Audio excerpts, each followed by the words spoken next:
मैं उत्तर प्रदेश से हूँ।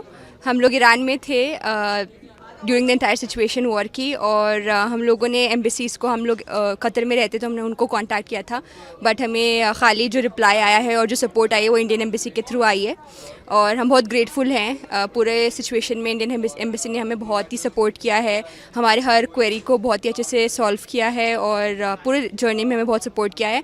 हमें वहीं पर ही उन लोगों ने होटल दिया था एक दिन, और हम वहाँ रहे, और नेक्स्ट दिन हम लोग की फ़्लाइट आ गई थी।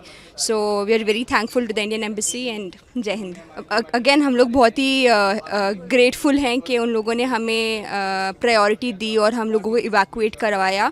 अगेन हमारे पास वहाँ पे नेट नहीं था, तो हमें कुछ भी आइडिया नहीं था कि क्या हो रहा है। बस हमारी बस एक ही होप थी, इंडियन एम्बेसी, हम उनको ही कांटेक्ट करे थे, और वही उन्होंने हमें पूरा सिचुएशन को मतलब सॉल्व करने में मदद की है, बहुत हेल्पफुल थे, और बस थैंकफुल हैं इंडियन एम्बेसी के, उन्हें हमारी मदद की इस सिचुएशन में।